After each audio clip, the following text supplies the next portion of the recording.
তোমরা সবাই ক্লাসগুলো করছো। তাহলে আমরা আর কথা না বাড়িয়ে এবারে শুরু করে দেই। আমরা প্রথমেই দেখব একটা তড়িৎবাহী তার এর মধ্যে কারেন্ট গেলে কোন দিকে ম্যাগনেটিক ফিল্ড তৈরি হয়। তার মানে আমাদের প্রথম অংশটুকু হবে ম্যাগনেটিক ফিল্ড বা তড়িৎ ক্ষেত্রের দিক নিয়ে আমরা নির্ণয় করতে চাই কোথাও কারেন্ট গেলে কোন দিকে চৌম্বক ক্ষেত্র তৈরি হয়। এই জিনিসটা আমরা আগে বুঝতে চাই। তাহলে এই জিনিসটা বুঝে নিয়ে এর উপরে ভিত্তি করে আমরা আরো সামনের দিকে আগাবো। তাহলে এখন আমরা দেখি, ধরা যাক এটা হচ্ছে একটা তড়িৎবাহী তার, তাহলে এটা হচ্ছে একটা সরল পরিবাহী বা একটা সিম্পল কন্ডাক্টর। এটার মধ্যে কারেন্ট যাচ্ছে, কারেন্টের দিক হচ্ছে এদিকে। তাহলে এখন কিভাবে ম্যাগনেটিক ফিল্ড তৈরি হবে দেখো, আমি এই জিনিসটা একটু বুঝাই। যদি এই কলমটার দিকে তাকাও, এই কলমটাতে যেভাবে দেখা যাচ্ছে, অর্থাৎ এরকম করে যদি ম্যাগনেটিক ফিল্ড, এরকম করে যদি কারেন্ট যায়, এটা হচ্ছে কারেন্টের দিক, তাহলে নিচ থেকে উপরের দিকে এইভাবে কারেন্ট যাচ্ছে, এরকম করে উপরের দিকে কারেন্ট যাচ্ছে। তাহলে আমরা কারেন্টের দিকে যদি আমাদের ডান হাতের বুড়ো আঙ্গুলটা ধরি, আমরা কারেন্টের দিকে ডান হাতের বুড়ো আঙ্গুলটা ধরি, তাহলে বাকি 4 আঙ্গুলে আমরা চাইলে মুঠো পাকাতে পারি। আমরা যদি বাকি 4 আঙ্গুলে এইভাবে মুঠো পাকাই তাহলে কি হয়, এইভাবে ঘুরে, তাহলে এই রকম করে বৃত্তাকারে একটার পর একটা চৌম্বক বল রেখা তৈরি হবে। তাহলে ম্যাগনেটিক ফিল্ড হবে এই তারের চারদিকে বৃত্তাকার। তাহলে আমরা যদি এই বোর্ডে চিন্তা করি, এখানে কি হয়, এখানে এই বোর্ডের তলে এই তারটা অবস্থিত। তাহলে এই বোর্ডের তলে অবস্থিত এই তারের ভিতর দিয়ে উপরের দিকে আই পরিমাণ কারেন্ট যাচ্ছে। তাহলে এখানে যদি আমি এই একই কাজটা করতে চাই, তাহলে দেখো ডান হাতের বুড়ো আঙ্গুল, আমরা ডান হাতের বুড়ো আঙ্গুলকে কারেন্ট বরাবর ধরলাম, তাহলে এইভাবে ম্যাগনেটিক ফিল্ডটা এসে এইরকম করে ভিতরে ঢুকে যায়। তাহলে ম্যাগনেটিক ফিল্ড ভিতরে ঢুকে যাওয়া বলতে আমরা এই ক্রস চিহ্নটা দেই। এই ক্রস চিহ্নের মানে হচ্ছে লম্বভাবে বোর্ডের সাথে লম্বভাবে ভেতরে, বোর্ডের সাথে লম্বভাবে ভেতরে। আর এটার পর এইভাবে ম্যাগনেটিক ফিল্ডটা গিয়ে বোর্ডের এই পাশ থেকে এইভাবে বের হয়ে আসবে, এইরকম করে গিয়ে এদিক দিয়ে বের হয়ে আসবে। তো এই বের হয়ে আসা বুঝাতে আমরা এই ডট, এই চিহ্নটা দেই। তাহলে এই চিহ্নটা মানে হচ্ছে লম্বভাবে লম্বভাবে বাইরের দিকে। তাহলে এটা হচ্ছে লম্বভাবে বাইরে, তাহলে হচ্ছে পারপেন্ডিকুলারলি ইনওয়ার্ডস, তার মানে হচ্ছে বোর্ডের ভিতরের দিকে যাচ্ছে চৌম্বক ক্ষেত্র, আর পিছন দিয়ে চৌম্বক বল রেখাগুলো বা ম্যাগনেটিক ফিল্ড লাইনগুলো ঘুরে এসে এই পাশ দিয়ে বের হচ্ছে লম্বভাবে। তাহলে এই হচ্ছে একটা তারের উভয় পাশে চৌম্বক ক্ষেত্রের দিক। আমরা যদি একটা দণ্ড চুম্বকের সাথে তুলনা করি, একটা bar magnet, north pole south pole, bar magnet বা নর্থ পোলের জন্য কি হয়, বার ম্যাগনেট বা নর্থ পোলের জন্য এই উত্তর মেরু থেকে বল রেখা নির্গত হয়, উত্তর মেরু থেকে বল রেখা নির্গত হয়ে এইভাবে ঘুরে এসে দক্ষিণ মেরুতে আবার প্রবেশ করে। তার মানে যেখান থেকে বল রেখা নির্গত হয় সেখান থেকে আমি দেখতে পাচ্ছি লম্বভাবে বাইরে বের হয়ে আসে। তার মানে এইরকম যেখানে যেখানে আমি ম্যাগনেটিক ফিল্ড পাবো, যে আমার দিকে ম্যাগনেটিক ফিল্ডটা চলে আসে লম্বভাবে বাইরের দিকে, সেখানে আমি কল্পনা করতে পারি যে একটা নর্থ পোলের মতো অবস্থা তৈরি হচ্ছে। এদিক থেকে তাকালে আমার কাছে মনে হবে যে ওইখানে একটা নর্থ পোল বা উত্তর মেরু অবস্থিত, এরকম মনে হবে আমার কাছে। আর এই পাশটা যদি আমি দেখি, দেখো এখানে দেখা যাচ্ছে ম্যাগনেটিক ফিল্ড লাইন বা চৌম্বক বল রেখা এসে ভিতরের দিকে ঢুকে যাচ্ছে। তাহলে ভিতরের দিকে ঢুকে যায় কোথায় এসে, সাউথ পোলে এসে বা দক্ষিণ মেরুতে এসে। তার মানে আমার এরকম চৌম্বক ক্ষেত্র যখন আমি দেখতে পাবো, তখন দেখে আমার কাছে মনে হবে যেন এখানে একটা সাউথ পোল বা দক্ষিণ মেরু অবস্থিত। তাহলে তার ভিতরে এসে চৌম্বক বল রেখাগুলো ঢুকে যাচ্ছে। তাহলে এবার এই পুরো জিনিসটা যা বললাম সেটা সংক্ষেপে আরেকবার বলি। সেটা হচ্ছে, যদি তুমি এরকম করে দেখো একটা স্ট্রেইট বা সোজা তার বরাবর কারেন্ট যাচ্ছে, তখন তুমি সেই তারের দিকে মুখ করে দাঁড়াও। তাহলে আমি যদি এই তারের দিকে মুখ করে দাঁড়াই এইভাবে, তাহলে আমি দেখতে পাচ্ছি সোজা সামনের দিকে কারেন্ট যাচ্ছে। সোজা সামনের দিকে কারেন্ট গেলে ডান হাতে হবে ক্রস আর বাম হাতে হবে ডট। তাহলে ডান হাতে ক্রস, বাম হাতে হবে ডট। তুমি চাইলে এটা মনে রাখার জন্য এখন একটা কাজ করতে পারো, সেটা হচ্ছে তোমার ডান হাত খাতার উপরে রেখে ডান হাতে এরকম করে একটা ক্রস দিয়ে নিতে পারো। তাহলে ডান হাতে এরকম করে একটা ক্রস দিয়ে নিলে, তাহলে যখনই তুমি দেখবে সোজা সামনের দিকে কারেন্ট যাচ্ছে, তখন ডান হাত খুললেই বুঝতে পারবে যে হ্যাঁ ডান হাতে ক্রস, আর বাম হাতে তাহলে কি হবে, বাম হাতে হবে ডট। তাহলে এক্ষুনি এই কাজটা করে ফেলো, করে আমাকে জানাও যে কে কি করলে। তাহলে এরকম করে আমরা চাইলে সহজে মনে রাখতে পারবো একটা স্ট্রেইট কন্ডাক্টর বা সরল পরিবাহীতে ডান দিকে ম্যাগনেটিক ফিল্ডটা হচ্ছে লম্বভাবে ভিতরে হয় আর বাম দিকে লম্বভাবে বাইরের দিকে হয় যদি এই তারের ভিতর দিয়ে এই বরাবর অর্থাৎ সোজা সামনের দিকে কারেন্ট যায়।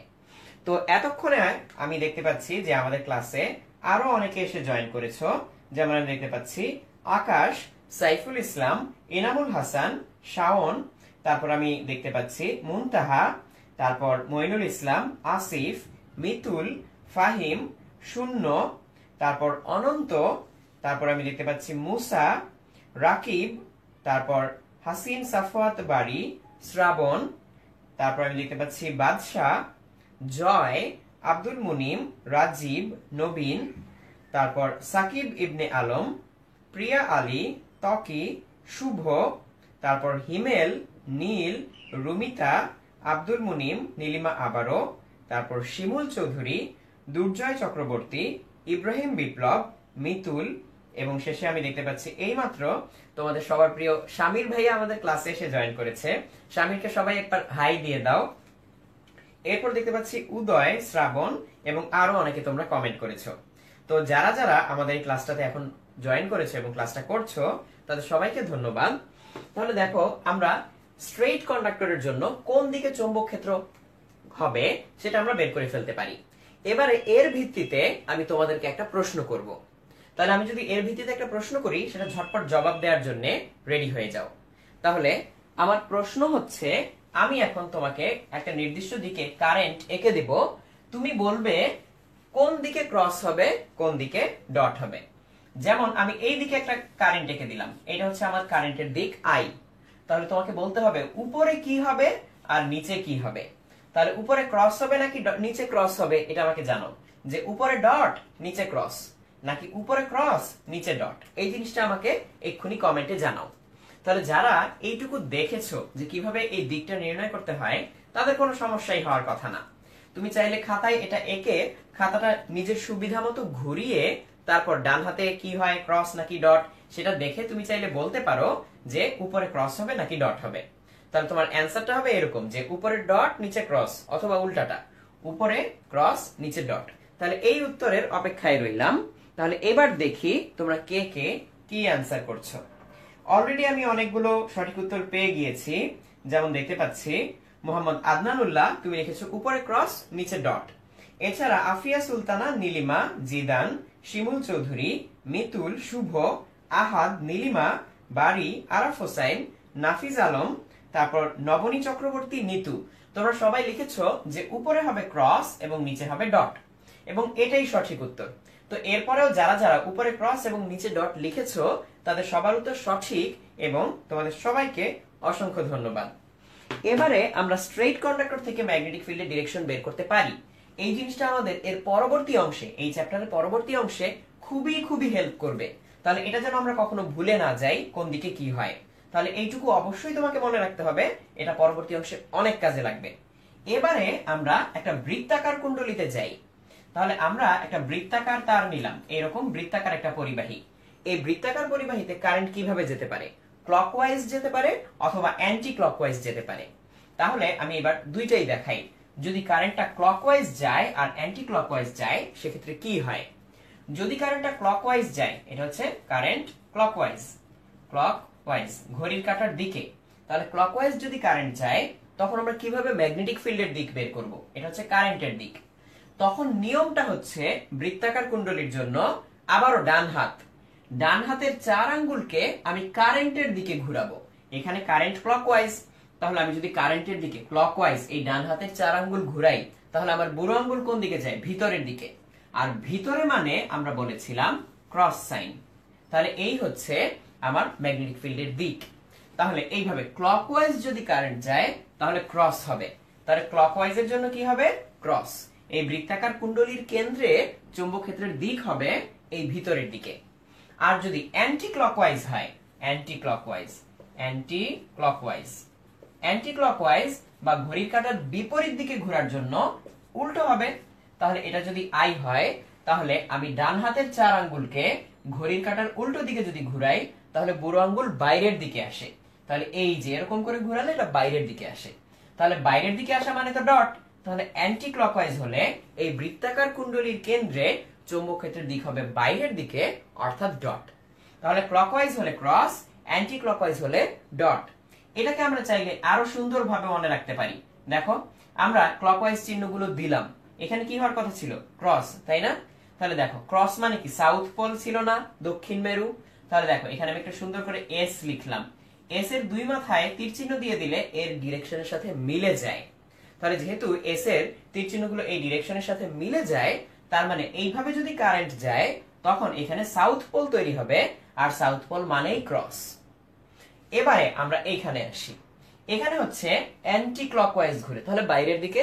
আর বাইরের দিকে নিশ্চয়ই মনে আছে তোমাদের নর্থ পোল। বাইরের দিকে ম্যাগনেটিক ফিল্ড আসা মানে এটা একটা নর্থ পোলের মতো আচরণ করবে, উত্তর মেরু।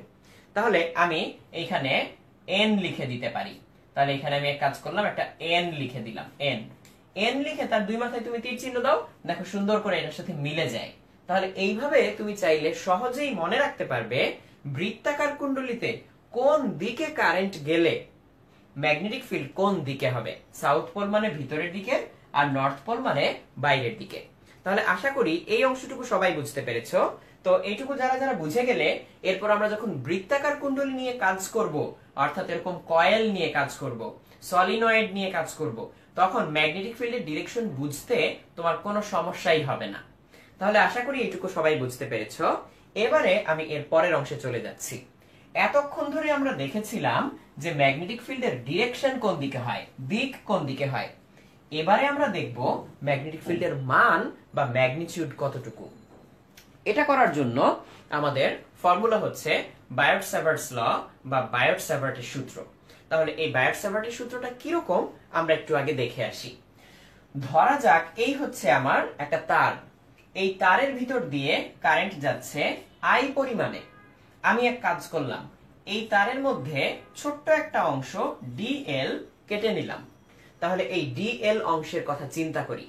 এই ডিএল অংশের ভিতর দিয়ে কতটুকু কারেন্ট যাচ্ছে? আই পরিমাণ কারেন্ট যাচ্ছে। এবারে আমরা এক কাজ করি, এই ডিএল থেকে একটা নির্দিষ্ট দূরত্ব নিলাম, আর সেই দূরত্বটা এই সরাসরি সরল রৈখিক দূরত্ব বা স্ট্রেট লাইন ডিসটেন্স। এই স্ট্রেট লাইনটা আমাদের যে তারের সাথে অ্যাঙ্গেল তৈরি করে থিটা। তাহলে যদি এই স্ট্রেট লাইনটা তারের সাথে থিটা অ্যাঙ্গেল তৈরি করে, তাহলে আমাদের এই তারের শুধুমাত্র ডিএল দৈর্ঘ্যের জন্য এই বিন্দুতে যতটুকু চৌম্বক ক্ষেত্র তৈরি হয় তার মান কত আমরা একটু দেখি। এখানে উৎপন্ন চৌম্বক ক্ষেত্রের পরিমাণ dB equals mu naught I dl sine theta by r square. এখানে মিউ নট কি? এখানে মিউ নট হচ্ছে শূন্যস্থানের প্রবেশ্যতা। শূন্যস্থানের প্রবেশ্যতা, শূন্যস্থানের প্রবেশ্যতা বা পারমিয়েবিলিটি অফ ভ্যাকুয়াম। এই পারমিয়েবিলিটি অফ ভ্যাকুয়াম বা শূন্যস্থানের প্রবেশ্যতার মান হচ্ছে 4 pi into 10 to the power -7। এই মানটা আমরা চাইলে যে কোনো সময় মিউ নটের জায়গায় বসিয়ে দিতে পারি। তাহলে এইটুকুতে আমরা যা বললাম সেটা হচ্ছে, একটা তারের মধ্যে যদি আই কারেন্ট যায়, তাহলে এই আই কারেন্টের ফলে ডিএল দৈর্ঘ্য জুড়ে যতটুকু কারেন্ট যাচ্ছে তার জন্য এই পয়েন্টে উৎপন্ন চৌম্বক ক্ষেত্রের মান মিউ নট আই, আই হচ্ছে কারেন্ট, ডিএল, ডিএল হচ্ছে এই দৈর্ঘ্য, সাইন থিটা, সাইন থিটা হচ্ছে তারের সাথে এই আর দৈর্ঘ্যের লাইনটার অ্যাঙ্গেল বা কোণ, sine theta divided by r square.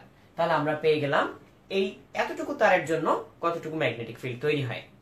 এবারে তোমাদেরকে আমি একটা প্রশ্ন করতে চাই। আমরা তো একটু আগে ম্যাগনেটিক ফিল্ডের ডিরেকশন দেখেছি, তাহলে কেউ একটু আমাকে বলো তো, যদি এইভাবে কারেন্টটা যায় তাহলে এই পয়েন্টে ম্যাগনেটিক ফিল্ডের মান তো আমরা পেয়ে গেলাম, ম্যাগনেটিক ফিল্ডের দিক কি হবে? ডট নাকি ক্রস? তাহলে তোমার অ্যান্সার হবে হয় ডট না হলে ক্রস। তাহলে অ্যান্সারটা আমাকে এক্ষুনি কমেন্টে জানিয়ে দাও, আমি এক্ষুনি চেক করব যে ডট নাকি ক্রস লিখেছো। তাহলে সঠিক উত্তরটা আমাকে জানিয়ে দাও। এই ফাঁকে আমি এটা মুছে আর একটা নতুন ছবি আঁকি। তাহলে এটা ছিল যে কোনো একটা তারের জন্য একটা নির্দিষ্ট পয়েন্টে আর দূরত্বের একটা নির্দিষ্ট পয়েন্টে ম্যাগনেটিক ফিল্ডের ডিরেকশন। এবারে আমরা এক কাজ করি, আমরা একটা সরল পরিবাহী নিলাম, একটা অসীম দৈর্ঘ্যের সরল পরিবাহী, অর্থাৎ এই পরিবাহীটা মাইনাস অসীম থেকে শুরু করে প্লাস অসীম পর্যন্ত যাবে। এই পরিবাহীর যে কোনো একটা পয়েন্ট থেকে আমরা একটা দূরত্ব নিলাম, ধরা যাক এই পয়েন্ট থেকে একটা দূরত্ব নিলাম আর। আর এই অ্যাঙ্গেলটা হচ্ছে থিটা। আর এই পয়েন্ট থেকে এই তারের যে লম্ব দূরত্ব বা পারপেন্ডিকুলার ডিসটেন্স বা শর্টেস্ট ডিসটেন্স, সেই ডিসটেন্সটা হচ্ছে এ। আমাকে বের করতে হবে এর মধ্যে যদি আই কারেন্ট যায় তাহলে এই পয়েন্টে টোটাল তারের জন্য ম্যাগনেটিক ফিল্ড কত, এটা আমাকে বের করতে হবে। তো এবারে আমি তোমাদের অ্যান্সার গুলো একটু চেক করি, দেখি কি কি লিখেছো।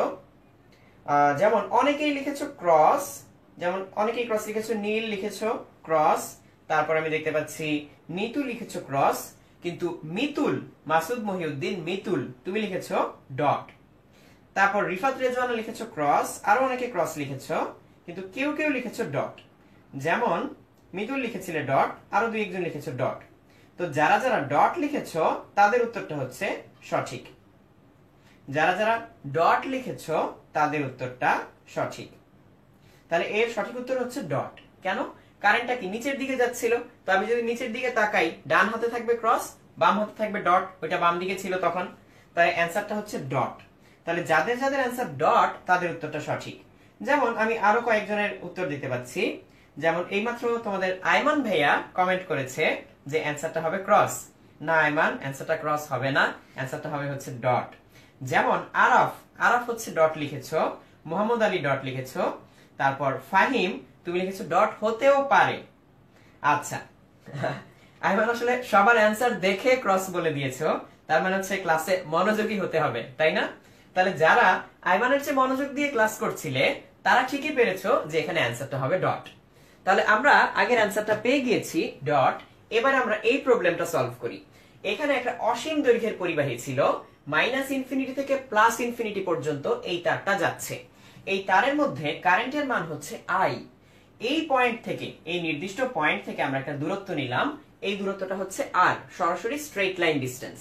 আর এই পয়েন্ট থেকে আমাদের তারের লম্ব দূরত্ব বা সর্বনিম্ন দূরত্ব বা পারপেন্ডিকুলার ডিসটেন্সটা হচ্ছে এ। আমাকে বের করতে হবে এই সম্পূর্ণ তারের জন্য এই পয়েন্টে ম্যাগনেটিক ফিল্ড কত হয়। তাহলে আমরা এক কাজ করি, আমরা এখানে ছোট্ট একটা দৈর্ঘ্য কেটে নিলাম ডিএল, আমরা এখানে ছোট্ট একটা দৈর্ঘ্য কেটে নিলাম ডিএল। এই ডিএল এর জন্য কতটুকু ম্যাগনেটিক ফিল্ড এইখানে তৈরি হয় সেটা অলরেডি আমরা জানি। তাহলে এই মানটাই আমরা আবার এখানে লিখে নেই। এখানে হবে dB equals mu naught I dl sine theta divided by r square. তাহলে আমি যদি বি চাই, অর্থাৎ এন্টায়ার তারের জন্য ম্যাগনেটিক ফিল্ড চাই, তাহলে আমাকে এটা 0 থেকে বি পর্যন্ত ইন্টিগ্রেট করতে হবে। আর এখানে আমাকে ইন্টিগ্রেট করতে হবে কোত্থেকে? মাইনাস ইনফিনিটি থেকে প্লাস ইনফিনিটি পর্যন্ত। তাহলে এখানে মাইনাস ইনফিনিটি থেকে প্লাস ইনফিনিটি পর্যন্ত যদি আমি ইন্টিগ্রেট করি, সেখানে যে রেজাল্টটা আসে সেই রেজাল্টটা সিম্পলি এরকম আসে, mu naught I by twice pi a. এই হচ্ছে আমার ম্যাগনেটিক ফিল্ড বি এর ইকুয়েশন। তাহলে এটা হচ্ছে আমার ম্যাগনেটিক ফিল্ড বি এর equation, B equals mu naught I divided by twice pi a. তাহলে এই সূত্রের সাহায্যে আমরা অসীম দৈর্ঘ্যের যে কোনো তারের জন্য যদি তড়িৎ প্রবাহ বা কারেন্টের মান জানি এবং ওই তার থেকে কোন একটা পয়েন্টের লম্ব দূরত্ব জানি, তাহলেই বের করে ফেলতে পারবো ওই পয়েন্টে ম্যাগনেটিক ফিল্ড কতটুকু হবে। এবার আমরা এর দুই একটা উদাহরণ দেখব, এক্সাম্পল দেখব। এক্সাম্পল দেখলে বিষয়টা একদম ক্লিয়ার হয়ে যাবে। এবং এই ফান্ডামেন্টাল বিষয়গুলো থেকে ভর্তি পরীক্ষায় বেশ ভালো রকম কিছু প্রশ্ন আসে। যেমন অবজেক্টিভে এই সূত্র থেকে বলতে পারে যে একটা নির্দিষ্ট পয়েন্টে ম্যাগনেটিক ফিল্ড কত, আবার এটাও বলতে পারে কোন দিকে। দুইটা তিনটা তার দিয়ে বলতে পারে কোন একটা পয়েন্টে ম্যাগনেটিক ফিল্ড কত, তখন আমার দুইটাই কাজে লাগবে, মানটাও কাজে লাগবে, দিকটাও কাজে লাগবে। তাহলে এবারে আমি সেরকম একটা উদাহরণ দেই, সেই উদাহরণের সাহায্যে আমরা এই জিনিসটা আরেকটু ভালোভাবে বোঝার চেষ্টা করব। যেমন আমি বলে দিলাম শূন্য স্থানে একটা তার এরকম, তাহলে এর থেকে আমরা একটা নির্দিষ্ট দূরত্ব নিলাম। এই নির্দিষ্ট দূরত্বটা হচ্ছে 5 মিটার। এই নির্দিষ্ট দূরত্বটা হচ্ছে 5 মিটার। আমরা জানতে চাই এই পয়েন্টে চৌম্বক ক্ষেত্র কত এবং কোন দিকে। আমি এখান থেকে দুইটা জিনিস জানতে চাই, কত এবং কোন দিকে, অর্থাৎ এখানে কি আমি ডট বসাবো নাকি ক্রস বসাবো, দুইটাই জানতে চাই। তাহলে আমি এই তারের ভিতর দিয়ে যে কারেন্টের ভ্যালুটা বলে দিলাম 2 অ্যাম্পিয়ার। আর মিউ নট তো তোমাদের সবার জানাই, তাও আমি লিখে দিচ্ছি 4 pi into 10 to the power -7। এই ভ্যালুগুলো আমরা জানি। এখন আমি বের করতে চাই এই পয়েন্টে ম্যাগনেটিক ফিল্ড কত এবং কোন দিকে। তাহলে তোমরা নিশ্চয়ই যারা যারা পারো তারা অলরেডি অ্যান্সারটা করে ফেলেছো, তাও আমি এখন একটু করে দিচ্ছি। আমাদের ফর্মুলা ছিল b equals mu naught i divided by twice pi a। এই হচ্ছে আমাদের ফর্মুলা। তাহলে মিউ নট এটার ভ্যালু কত? 4 pi into 10 to the power -7। i কত? i হচ্ছে 2 ampere divided by twice pi into a। এই হচ্ছে এই লম্ব দূরত্ব। তাহলে এই লম্ব দূরত্বটা হচ্ছে 5 মিটার। তাহলে এখান থেকে চিন্তা করলে পাই পাই কেটে যাবে, 2 2 কেটে গিয়ে একটা 2 থাকবে। তাহলে 2 ইনটু 2 উপরে আসবে 4 ইনটু 10 টু দি পাওয়ার -7। আর নিচে কত আসলো? এই পাই আর 2 তো কেটেই গিয়েছে, এখানে থাকবে হচ্ছে 5। তার মানে 4/5 ইনটু 10 টু দি পাওয়ার -7। তার মানে 8 ইনটু 10 টু দি পাওয়ার -6। তাহলে এই হচ্ছে আমাদের অ্যান্সার। তাহলে দেখি আমাদের অ্যান্সারটা মিলে কিনা সবার সাথে। তাহলে এই ছিল আমাদের 4 পাই, আমি এখানে লিখে নিচ্ছি 4 pi into 10 to the power -7 into 2 divided by twice pi into 5। তাহলে অ্যান্সারটা বের করলে আসে এইটা, অর্থাৎ 8 into 10 to the power -8, sorry আমি 6 লিখেছিলাম, এখানে অ্যান্সারটা হবে 8। তাহলে এইখানে হচ্ছে অ্যান্সারটা 8। তাহলে 8 ইনটু 10 টু দি পাওয়ার -8 হচ্ছে আমাদের অ্যান্সার। তাহলে এই হচ্ছে ম্যাগনেটিক ফিল্ডের ভ্যালু। তাহলে একক কি লিখবো? এককটা হবে টেসলা। ম্যাগনেটিক ফিল্ড বি, এটার ইউনিট বা এককটা হবে টেসলা। তাহলে এই এত টেসলা ম্যাগনেটিক ফিল্ড এখানে তৈরি হচ্ছে। তাহলে আমরা এটা তো হচ্ছে ম্যাগনেটিক ফিল্ডের মানটা পেয়ে যাচ্ছি। আর দিক কোনটা হবে? নিশ্চয়ই সবাই জানো, সোজা বরাবর কারেন্ট যাচ্ছে, তাহলে ডান হাতে ক্রস, এই যে ক্রস হবে। তাহলে অ্যান্সারটা হচ্ছে 8 ইনটু 10 টু দি পাওয়ার -8 আর ক্রস। তাহলে এইটা যারা যারা লিখতে পেরেছো তাদের সবার অ্যান্সার সঠিক। যেমন অনেকেই লিখেছো, যেমন লিহান রহমান, তুমি লিখেছো ক্রস হবে। তারও আগে অনেকে অ্যান্সার দিয়েছো ক্রস, আব্দুল মুনিম, আকাশ, তোমরা সবাই অ্যান্সার দিয়েছো ক্রস। তারপর আমি দেখতে পাচ্ছি বিন্দু, তারপর আমি দেখতে পাচ্ছি শ্রাবণ, আসিফ মুক্তাদির, তারপর আমি দেখতে পাচ্ছি নীল, তারপর আমি দেখতে পাচ্ছি অমি, আদিব আক্তাব, অনিক, নীলিমা, তারপর রিফাত, সামির, তারপর আমি দেখতে পাচ্ছি সুলতানা, অবিরাম, আরাফ, নুসরাত ঐশী, তারপর আফিয়া সুলতানা, হাসান ফাহিম, অমি, তকি, নাজমুল হক, তারপর সাব্বির মাহমুদ, আব্দুল মুনিম, মোহাম্মদ ইউসুফ। তোমরা সবাই সঠিক উত্তর দিতে পেরেছো। তাহলে যারা যারা সঠিক উত্তর দিতে পেরেছো তাদের সবাইকে অসংখ্য ধন্যবাদ। আমি এটা বলে এর পরবর্তী প্রবলেমে চলে যাচ্ছি। দেখো, এখানে আমরা দেখেছিলাম যে কিভাবে একটা তার থেকে নির্দিষ্ট দূরত্বে চৌম্বক ক্ষেত্রের মান বের করা যায়। তাহলে এই চৌম্বক ক্ষেত্রের মান আমরা একটা তারের জন্য বের করতে পারি। আমরা এখন এক কাজ করতে পারি, আমরা এবার দুইটা তার দিতে পারি। দুইটা তার দিয়ে আমি তোমাকে প্রশ্ন করব যে চৌম্বক ক্ষেত্র কতটুকু হবে, দেখি সেটা কিভাবে বের করা যায়। তাহলে এবারে দেখো, আমরা দুইটা তার একসাথে নিব। আমি পাশাপাশি দুইটা তার নিব। আমি এখানে একটা তার নিলাম, তাতে এই দিকে কারেন্ট যাচ্ছে। আমি এইখানে একটা তার নিলাম, তাতে নিচের দিকে কারেন্ট যাচ্ছে। এই দুইটা তারের মধ্যবর্তী দূরত্ব হচ্ছে 10 মিটার। আর এই তারে কারেন্ট যাচ্ছে I1 ইকুয়ালস 2 অ্যাম্পিয়ার্স, আর এই তারে কারেন্ট যাচ্ছে I2 ইকুয়ালস 3 অ্যাম্পিয়ার্স। আমরা একটা বিন্দু নির্দিষ্ট করলাম, আমরা এই বিন্দুতে জানতে চাই চৌম্বক ক্ষেত্রের মান ও দিক কত। তাহলে এখান থেকে দূরত্বটা বলে দেয়া লাগবে। এই এক পাশ থেকে দূরত্বটা হচ্ছে 4 মিটার। এক পাশ থেকে দূরত্ব যদি 4 মিটার হয়, তাহলে অন্য পাশ থেকে দূরত্ব তোমাকে নিশ্চয়ই বলে দিতে হবে না, এই 10 মিটার থেকে খুঁজে পাওয়া যাবে। তাহলে এবারে আমার প্রশ্নটা খেয়াল করো। প্রশ্নটা হচ্ছে এই তারে উপরের দিকে, এই তারে নিচের দিকে কারেন্ট গেলে এই বিন্দুতে চৌম্বক ক্ষেত্রের মান এবং দিক নির্ণয় করো। ম্যাগনেটিক ফিল্ডটার ম্যাগনিটিউড বের করতে হবে, ডিরেকশন বের করতে হবে। তাহলে আমরা এই কাজটা কিভাবে করব আগে একটু বলে নেই। আমরা প্রথমে একটা তারের জন্য এই পয়েন্টে ম্যাগনেটিক ফিল্ডের মান আর দিক নির্ণয় করব। তারপরে চলে যাব অন্য তারে, অন্য তারের জন্য আবারও ম্যাগনেটিক ফিল্ডের মান আর দিক নির্ণয় করব এই একই পয়েন্টে। যদি দেখি দুইটার জন্য নির্ণয় করা ম্যাগনেটিক ফিল্ডের দিক একই দিকে, তাহলে যোগ করে দিব। আর যদি দেখি বিপরীত দিকে, তাহলে বিয়োগ করে দিব, করে দিয়ে মানটা বের করব। আর দিক হবে কোনটার দিকে? এই দুই ভাবে বের করা ম্যাগনেটিক ফিল্ডের মধ্যে যার মান বড় দিক হবে সেদিকে। আচ্ছা, তাহলে দেখো এখন আমরা একটু দেখি। তাহলে এই দুইটার জন্য ম্যাগনেটিক ফিল্ড বের করে আমরা এখান থেকে চাইলে বের করে ফেলতে পারি যে এই পয়েন্টে ম্যাগনেটিক ফিল্ড কিরকম হয়। তাহলে একটু খেয়াল করো এটা কিভাবে করা যায়।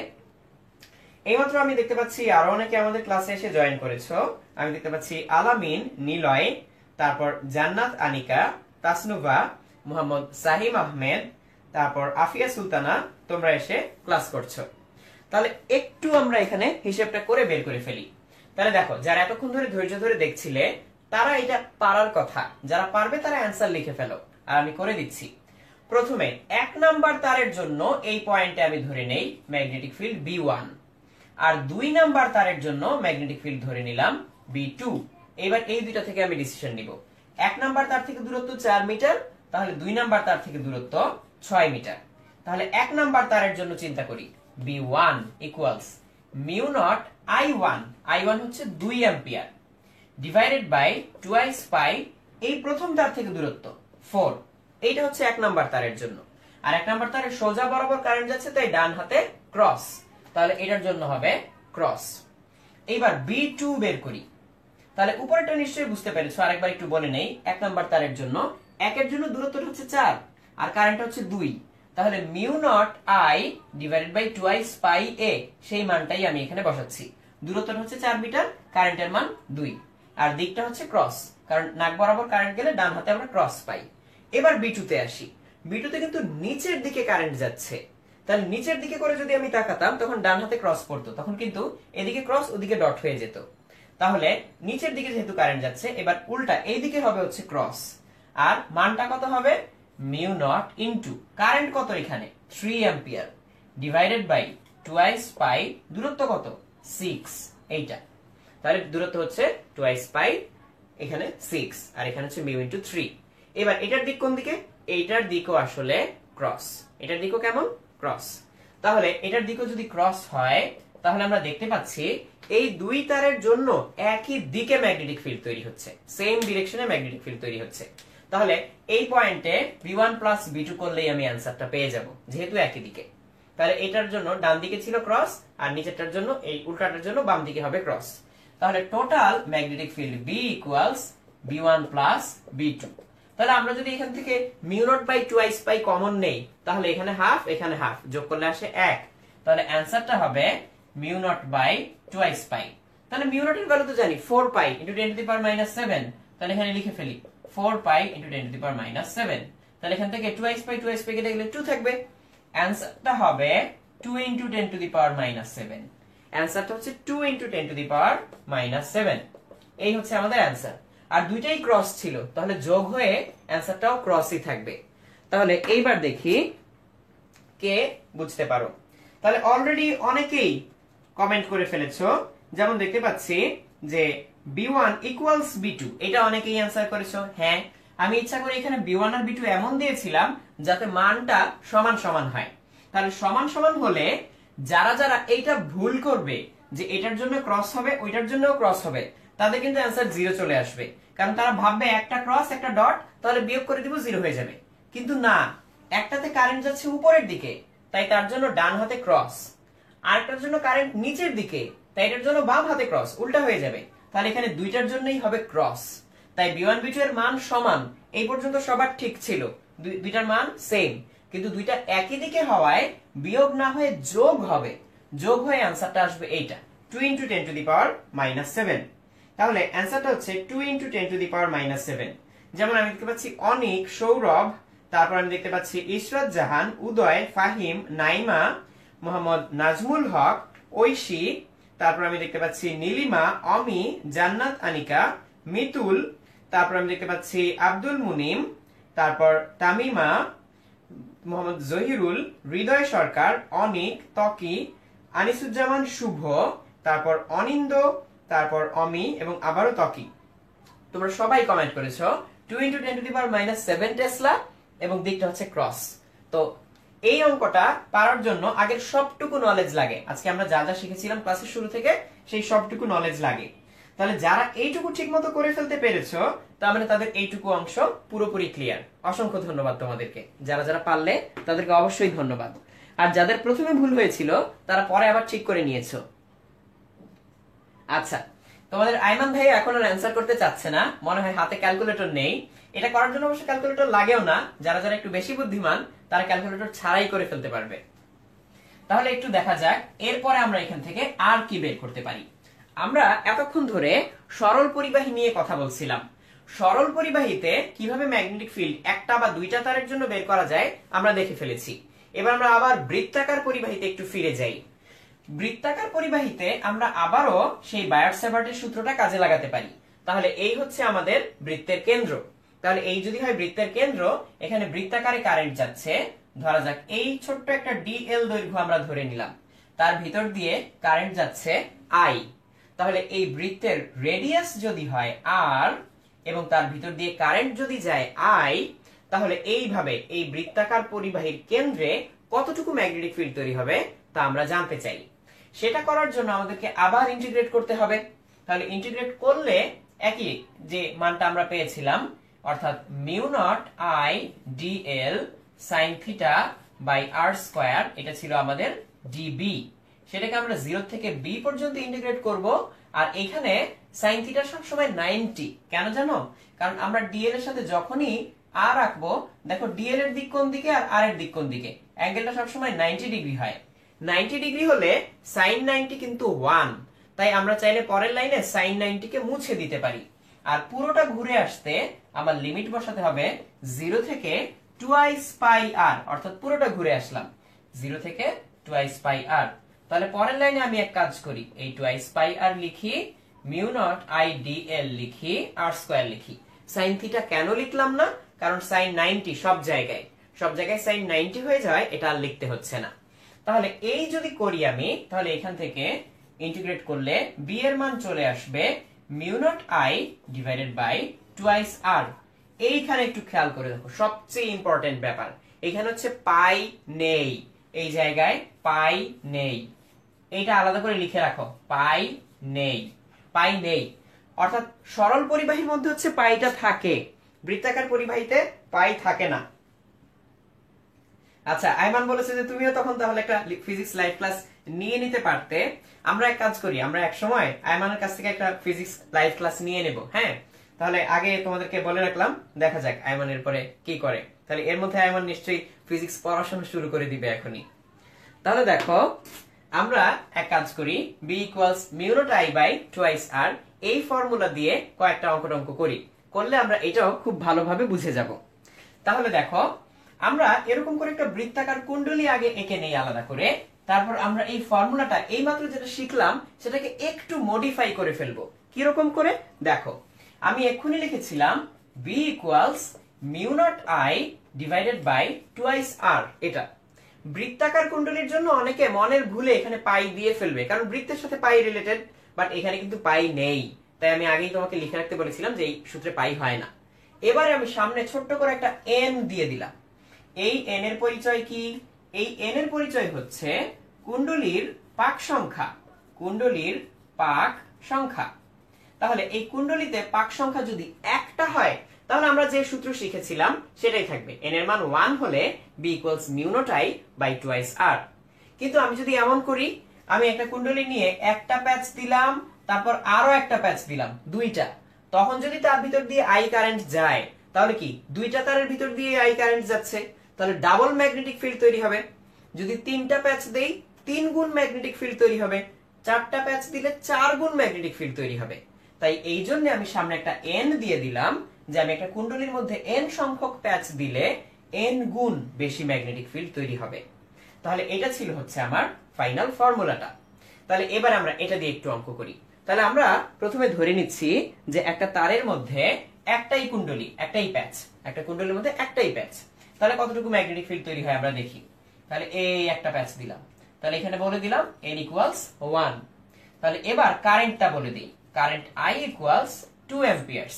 রেডিয়াস r বলে দিই, রেডিয়াস r, এই যে r, রেডিয়াস r হচ্ছে 1 মিটার। তাহলে এই কেন্দ্রে যে ম্যাগনেটিক ফিল্ড তৈরি হবে সেটা হচ্ছে n into mu naught i by twice r। তাহলে n হচ্ছে 1, mu naught 4 pi into 10 to the power -7, এটা হচ্ছে মিউ নট। i কত? i হচ্ছে 2 divided by twice r। Twice r কত হয়? 2 ইনটু 1। তাহলে 2 2 কেটে যাবে, তাহলে অ্যান্সারটা হয়ে যাচ্ছে 4 pi into 10 to the power -7 Tesla. আমার মনে হয় আমি এই অঙ্কটা করার আগেই আরো অনেকে এই অ্যান্সারটা বের করে ফেলেছো। তাহলে দেখা যাক আইমানের ফিজিক্স ক্লাসের কথা শুনে তোমরা কি কি বলেছো। যেমন আমি দেখতে পাচ্ছি আব্দুল মুনিম বলেছো যে আইমান ভাইয়া তাহলে মঙ্গল গ্রহে চলে যাবে। না, মঙ্গল গ্রহে যেতে হবে না আসলে। তারপর আরো অনেকে কমেন্ট করেছো এই অ্যান্সারটা দিয়ে 4 pi into 10 to the power -7 Tesla. তাহলে যাদের যাদের এই অ্যান্সারটা এসেছে 4 pi into 10 to the power -7 Tesla, তাদের উত্তরটা সঠিক। তাহলে এইভাবে হচ্ছে আমরা চাইলে বৃত্তাকার কুণ্ডলীর জন্য বের করে ফেলতে পারি। তাহলে একটু দেখো, আমি আরেকটা জিনিস এখান থেকে চাইলে বের করতে পারি, সেটা হচ্ছে একটা কুণ্ডলী যদি পূর্ণ না হয়, কুণ্ডলীটা যদি এক পাক পূর্ণ না হয় তাহলে কি হবে? তাহলে কুণ্ডলীটা এক পাক পূর্ণ না হলে n এর মান ভগ্নাংশ হবে।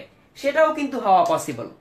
যেমন যদি এরকম হয়, আমরা এখান থেকে একটা কুণ্ডলী স্টার্ট করলাম, কুণ্ডলীটা এইখানে এসে থেমে গেল, এরকম করে স্টার্ট করলাম, এখানে এসে থেমে গেল, এখন কতটুকু ম্যাগনেটিক ফিল্ড তৈরি হবে? আমরা চাইলে এটাও বের করতে পারি। তাহলে এইটা যদি আমরা বের করতে চাই, তাহলে আমাদেরকে বের করতে হবে এই কুণ্ডলীটা বা কুণ্ডলীর অংশটা কতটুকু অ্যাঙ্গেল তৈরি করে। ধরা যাক এইটা আমরা ধরে নিলাম 300 ডিগ্রি, 300 ডিগ্রি, কারণ পুরোটা কত 360, এটা 360 এর চেয়ে কম, 360 ডিগ্রির চেয়ে এটা কম 300 ডিগ্রি, তার মানে পুরো একটা পাক সম্পূর্ণ হয়নি। তাহলে কতটুকু ম্যাগনেটিক ফিল্ড তৈরি হবে? ধরা যাক এই তারের ভিতর দিয়ে কারেন্ট যাচ্ছে I = 2 অ্যাম্পিয়ার, আর এই তারের যে রেডিয়াস R = 3 মিটার, এই দুটো তথ্য আমরা জানি। তাহলে কেন্দ্রে ম্যাগনেটিক ফিল্ড কত? তাহলে এখন কেন্দ্রে ম্যাগনেটিক ফিল্ড হবে এই সূত্রের সাহায্যেই, কিন্তু n তো বের করতে হবে। তাহলে আমরা দেখো লিখে ফেলি, B = n এর জায়গাটা খালি রেখে দিলাম, মিউ নট হচ্ছে 4 pi into 10 to the power -7, I হচ্ছে 2 ampere divided by twice R, 2 into 3। তাহলে এইটুকু হচ্ছে আমার টোটাল ম্যাগনেটিক ফিল্ড হতো যদি এক পাক হতো, কিন্তু এখানে n তো এক পাক না, n কতটুকু হয় এবার লিখে ফেলি। n ইকুয়ালস আমাদের যত অ্যাঙ্গেলটা তৈরি করে এই তারটা, সেটা কতটুকু? থিটা। থিটা কত ছিল এখানে? Theta equals 300 degree. আর পুরো এক টার্নে কত অ্যাঙ্গেল থাকে? 360 ডিগ্রি। তাহলে আমি এখানে লিখে ফেললাম 360 ডিগ্রি। তাহলে n ইকুয়ালস থিটা বাই 360। এই থিটা হচ্ছে ডিগ্রিতে, এই থিটাটা কিসে নেওয়া? ডিগ্রিতে। তাহলে এই থিটা বাই 360 হচ্ছে n। তাহলে আমাদের এখানে আমরা এই জায়গায় বসিয়ে দেই n এর মান 300, কারণ থিটা আমাদের এখানে কত? 300 divided by 360 into mu naught I divided by twice R। তাহলে এই হচ্ছে আমাদের অ্যানসার, যে একটা পূর্ণ পাক সম্পূর্ণ না করলে কতটুকু ম্যাগনেটিক ফিল্ড তৈরি হয়। তাহলে এরকম করে আমরা ম্যাগনেটিক ফিল্ডের ভ্যালু বের করে ফেলতে পারি। আচ্ছা, আমি এইমাত্র একটা কমেন্টে একটা রিকোয়েস্ট পেয়েছি, সেটা হচ্ছে তাড়িত চৌম্বক আবেশ এবং পরবর্তী প্রবাহ, পরবর্তী না আসলে দিক পরিবর্তী প্রবাহ হবে, এই দিক পরিবর্তী প্রবাহ। তাহলে এই দিক পরিবর্তী প্রবাহ নিয়ে আমরা এরপর একটা ক্লাস নিব অবশ্যই, তোমাদের অনুরোধ, আমরা এটা অবশ্যই রাখার চেষ্টা করব। এবং আমি আরো একটা কমেন্ট পেয়েছিলাম আজকে ক্লাসের বিষয়ে পোস্টটা দেওয়ার সময়, সেটা হচ্ছে যে আমরা যেন অপটিক্সের উপর একটা ক্লাস নেই, জ্যামিতিক আলোকবিদ্যা। তাহলে পরবর্তী সপ্তাহগুলোতে আমরা দিক পরিবর্তী প্রবাহ এই জিনিসটা এবং ফিজিক্যাল অপটিক্স, তারপর হচ্ছে জিওমেট্রিক অপটিক্স, এই বিষয়গুলো অর্থাৎ আলোকবিদ্যা, এদের উপরে ক্লাসগুলো নিয়ে ফেলবো। এবং এর আগে তোমরা আরো কমেন্ট করেছিলে আমরা যাতে আপেক্ষিকতা এবং আরো শেষের দিকের চ্যাপ্টারগুলো, যেমন হচ্ছে পরমাণুর গঠন, এগুলো নিয়ে ক্লাস নেই। আমরা সবগুলোই একটার পর একটা ক্লাসগুলো নিয়ে ফেলবো। আচ্ছা, ঐশী প্রশ্ন করেছো যদি 300 ডিগ্রি দেয়া না থাকতো, দেয়া না থাকলে তুমি আসলে বের করতে পারবে না, এই অ্যাঙ্গেলটা দেয়া থাকা লাগবে, দিয়ে দিলে তুমি এটা বের করতে পারবে। আচ্ছা, এইটুকু আমরা বুঝে ফেললাম এবং এর আগে তোমরা অ্যান্সার গুলো দিয়ে ফেলেছো। আচ্ছা, আইমান লিখেছো যে স্টুডেন্টদের পক্ষ থেকে রিকোয়েস্ট রেগুলারলি ক্লাস নেওয়ার জন্য। হ্যাঁ, অবশ্যই রেগুলারলি ক্লাস নেওয়ার জন্যই আমি চেষ্টা করব। আর এরপরে হচ্ছে, হ্যাঁ, বাকি সবার অ্যান্সার হয়ে গিয়েছে, সবাই এটা বের করে ফেলতে পেরেছে অ্যান্সারটা কত হবে। তাহলে এই পর্যন্ত এসে আমরা এবারে একটু অন্য ধরনের প্রবলেমে যাই। যদি কোথাও আমরা দেখতে পাই যে একটা চৌম্বক ক্ষেত্র অলরেডি এক্সিস্টিং, একটা চৌম্বক ক্ষেত্র এক জায়গায় আছে, এখন ওই চৌম্বক ক্ষেত্রের ভিতর দিয়ে একটা চার্জ, সেটা পজিটিভ চার্জ হতে পারে, নেগেটিভ চার্জ হতে পারে, তার ভিতর দিয়ে ছুটে যাচ্ছে, তখন ওই তড়িৎ ক্ষেত্র ওই চার্জের উপরে কতটুকু ফোর্স অ্যাপ্লাই করে এটা আমরা এখন দেখতে চাই। তাহলে একটু দেখো, এটা আমরা এখন একটু ভালোভাবে এক্সপ্লেইন করতে চাই। ধরা যাক এরকম যে এইদিকে অলরেডি একটা ম্যাগনেটিক ফিল্ড আছে আগে থেকে। এই ম্যাগনেটিক ফিল্ডের মান হচ্ছে B ইকুয়ালস 2 টেসলা। তাহলে 2 টেসলা ম্যাগনেটিক ফিল্ড এর মধ্যে আছে। সত্যি সত্যি যদি বলতে চাই তাহলে 2 টেসলা কিন্তু অনেক বেশি magnetic field. 2 Tesla magnetic field হচ্ছে খুব সহজে তুমি তৈরি করতে পারবে না। আমাদের পৃথিবীর যে ম্যাগনেটিক ফিল্ড সেটা আসলে মাইক্রো টেসলা রেঞ্জে থাকে। মাইক্রো মানে তো তুমি জানোই 10⁻⁻⁶, তার তুলনায় এটা লক্ষ গুণ বেশি। এইরকম ম্যাগনেটিক ফিল্ড আমরা আসলে কোথায় পাই? আমরা প্রায় 1.5 টেসলার মতো অর্থাৎ 1.5 টেসলার মতো ম্যাগনেটিক ফিল্ড পাই এমআরআই মেশিনে। তোমরা অনেকেই জানো যে এমআরআই মেশিন কি জিনিস। এমআরআই শব্দটার ফুল মিনিং হচ্ছে ম্যাগনেটিক রেজোন্যান্স ইমেজিং। ম্যাগনেটিক রেজোন্যান্সের সাহায্যে বডির ভিতরে কি হচ্ছে না হচ্ছে চাইলে দেখে ফেলা যায়। সেখানে হচ্ছে এরকম উচ্চমানের ম্যাগনেটিক ফিল্ড থাকে। তো আমরা ধরে নিচ্ছি এখানে একটা উচ্চমানের magnetic field B equals 2 Tesla আগে থেকে বিদ্যমান। এর মধ্যে একটা চার্জ এই দিক থেকে এই দিকে ছুটে যাচ্ছে v বেগে। তাহলে এই চার্জের পরিমাণ হচ্ছে +q, এবং এটা যে ছুটে যাচ্ছে সেটা আমাদের ম্যাগনেটিক ফিল্ডের সাথে কত অ্যাঙ্গেল তৈরি করে ছুটে যাচ্ছে? থিটা অ্যাঙ্গেল তৈরি করে ছুটে যাচ্ছে। তাহলে এইরকম করে ম্যাগনেটিক ফিল্ডের সাথে থিটা অ্যাঙ্গেলে v বেগে যদি একটা +q চার্জ ছুটে যায়, তাহলে এর উপরে এই চৌম্বক ক্ষেত্র এই চার্জের উপরে যে ফোর্স অ্যাপ্লাই করবে ম্যাগনেটিক ফোর্স Fm, তার সূত্রটা হবে q v cross b। q v cross b। তুমি এখন প্রশ্ন করতে পারো যে ভাইয়া এই চার্জের উপরে এই ম্যাগনেটিক ফিল্ড কেন বল প্রয়োগ করবে, ফোর্সটা কেন অ্যাপ্লাই করবে? অ্যানসারটা হচ্ছে যখন কোন একটা চার্জ তোমার রেসপেক্টে স্থির থাকবে বা তোমার সাপেক্ষে স্থির থাকবে তখন তুমি তার কোনো ম্যাগনেটিক ফিল্ড টের পাবে না। কিন্তু যখন এই চার্জটা চলা শুরু করবে তোমার সাপেক্ষে চলমান চার্জের জন্য তুমি ওই ম্যাগনেটিক ফিল্ড দেখতে পাবে। ওই চার্জের একটা নিজের ম্যাগনেটিক ফিল্ড ক্রিয়েট হবে। সেইটা এই এক্সিস্টিং ম্যাগনেটিক ফিল্ডের সাথে ইন্টারঅ্যাক্ট করবে এবং আকর্ষণ বিকর্ষণ করে একদিকে সরে যাবে। তার মানে এই চৌম্বক ক্ষেত্রের সাপেক্ষে এই চার্জের যে বেগ সেটা হচ্ছে v। v বেগে এই চার্জটা যদি চৌম্বক ক্ষেত্রের ভিতর দিয়ে চলে তাহলে তার উপর এতটুকু ম্যাগনেটিক ফোর্স কাজ করে। আর আমরা যদি এটার মান লিখতে চাই তাহলে আমরা ক্রস গুণনের মান দিয়ে লিখতে পারি। ক্রস গুণনের মান হচ্ছে v ক্রস b কত হবে? v b sin theta. এই হচ্ছে আমার মান। আর দিকটা যদি আমরা নির্ণয় করতে চাই সেটা ক্রসের দিক থেকে নির্ণয় করতে পারি।